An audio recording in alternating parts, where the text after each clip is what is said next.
important things that all women need to learn. One of the most important lessons I've ever learned was how to keep my mouth closed.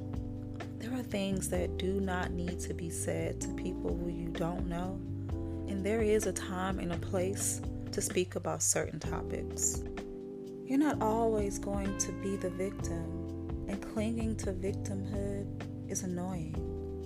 Also not cute to refuse to take accountability when you know you're in the wrong, especially when you're an adult. Being accountable for your mistakes and the things you've allowed in your life is important and crucial for your success. At the same time, we don't live life in a vacuum, and we cannot absolve other people of the responsibility in causing suffering or aiding in our pain. See, the thing is, accountability is important, but extreme accountability is toxic. The latter could be considered a form of gaslighting that makes us question if our reactions to others' wrongdoings towards us by placing an adequate level of blame to them is even rational.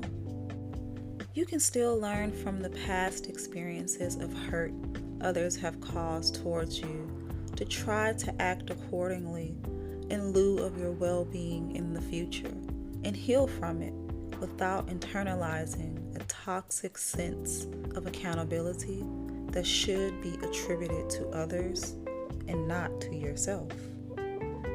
Taking in the blame for other people's actions isn't taking control over your life. It's suppressing the pain and assuming ownership for the wrongdoings of others. Progressing doesn't always look glamorous. Sometimes progressing looks like taking a few steps back and downgrading in a superficial way to accomplish a goal that will propel you further, much more in the long run. No one wants to be friends with someone who always has to be the victim, and no one wants to date a perpetual victim. The best thing you can do for yourself is to grow up. Learn how to own up to your mistakes and apologize when necessary, and always keep it moving. There's no need to regress or stand your ground when you're wrong. It'll make you look like an idiot in the long run, and it can be much more admirable to own up to things and apologize. Listen, you can't do your worst and expect the best outcome. There are some people who are able to slack off in life and still have all of the best things in life end up on their plates. But you aren't one of those people. The people who do get the best in life without much effort or talent usually have people in the background who prop them up and wait around as a fallback plan. They usually have money and they usually have connections. The hard truth is, if you don't have these things, then you can't sit around and assume that you're going to have all that you want without ever having to lift a finger. There is no such thing as leveling up without hard work. It can be exhausting to hear from women who you think that they can do the bare minimum but still get the most. You're only holding yourself back with a mindset like that. And people aren't going to go out of their way to help you because they're going to view you as someone who's lazy and who doesn't believe in hard work, or they're going to assume that you'll be good on your own. To be completely honest, this really applies to everything in life. Sometimes luck will give you the privilege of slacking off for a while and still winning, but that luck always ends up running out pretty quickly. Every woman needs to know how to market herself. The way you market yourself in your personal branding are two major things that heavily factor into the way that you're perceived. And knowing how to market yourself, choosing what niche you appeal to, and having a clear idea of what you are doing is major. You gotta figure out what you want from your life, babe. You got to pull it together. Be honest with yourself and think about the sort of partner and lifestyle you'd like to have. You need to be able to look at yourself and give legitimate criticisms with legitimate solutions. Sit down, set boundaries for yourself, and start figuring out what you need to do. What kind of partner you'd like to market yourself towards, where you want to go in this world and in your own world, and what you truly want out of life. These things will be so much easier if you have a solid idea of what you want and what you're working towards.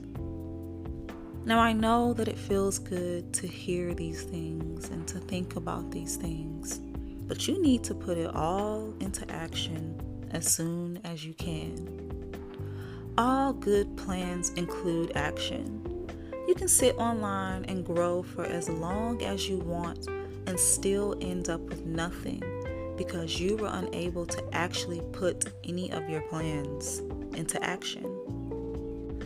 You need to be willing to either take action and leap into life or settle with never being satisfied. If you legitimately think that you're going to marry a millionaire and live a pampered life, that's great. Whatever, the cold fact of the matter is that women who've achieved what you want haven't done it online or sat on their asses without ever making a move. And you're not going to be the exception to that rule, unfortunately. You're not above doing hard work, and people will look down at you if you have no work ethic and if you take no initiative in your own life, and you'll waste time that you don't have by procrastinating. You don't need a bunch of binders, you don't need a bunch of manifestation journals, and you don't need unlimited resources. You need to get up and figure out how to make what you have work for you and market the hell out of yourself so that you actually start to know what success really is for yourself. Listen, it isn't easy for young women. It never has been and it never will be, and you don't have to make it harder on yourself. One of the best things you can do for yourself when you move is to learn where your comfort zone is and then try to leave it. Too many women are afraid to try new things, meet new people, and do more with their lives and themselves. So there's no reason why you shouldn't take this time to get out of your comfort zone and to get to know what you enjoy and what you want to do with yourself and with your life. It's always going to be scary, and it can hurt at first, but it is an essential part of life and learning about how you live with your reality. And when it comes to men, to avoid wasting time and energy, you should end your interactions with men who don't seem interested in getting to know you, and stop communicating with those who can't take no for an answer. Consider what you can offer for a potential partner before deciding whether or not to invest time or energy into a man. Far too many men, however, won't, and that makes giving up that much simpler. Make a list of your non-negotiables in a partner, and then make a list of realistic negotiables. Too many women go into relationships with very black and white thinking, and I believe that there are some things that people can compromise and work on together. If you choose to stay with a man after he has displayed appalling behavior and he keeps acting that way, don't be surprised if he won't change. I mean, really, let's think about it for a moment. What's the worst that could happen if you decided to stop overextending yourself to people who don't reciprocate the same energy and who don't view you on the same light? Why do you insist on holding on to those relationships where you do all of the heavy lifting but receive so little in return? Why do you keep people around who don't match your values, your lifestyle, and your outlook for life? fear of losing people around us who are clearly not interested in us in the same way that we are in them stems from an anxious attachment thought pattern that has its roots in trauma. Learning to heal this while understanding that you are worth it and you deserve it. To have people around you that pour as much into you as you do into them is not a luxury, but a basic funding block for any healthy relationship. Make a goal this year to establish what your non-negotiables and the things you want and expect of those in your circle, and demote, cut, and promote accordingly. Stop compromising on things you know matter to you as much as faith, similar ambition, a healthy lifestyle, maturity, etc. Just to keep people around you for the sake of it is draining. People that, instead of helping you grow and show you the same appreciation that you show them, bring you down and rub their toxic ways into you. Always bet on yourself. Always believe in yourself. Know your true power and start showing up as the woman that you want to be. As always, thank you to all of my lovely subscribers and all of the amazing people who listen and support this podcast. I've been doing this for years now, and I love it more and more every day. And of course, I'll talk to you guys soon.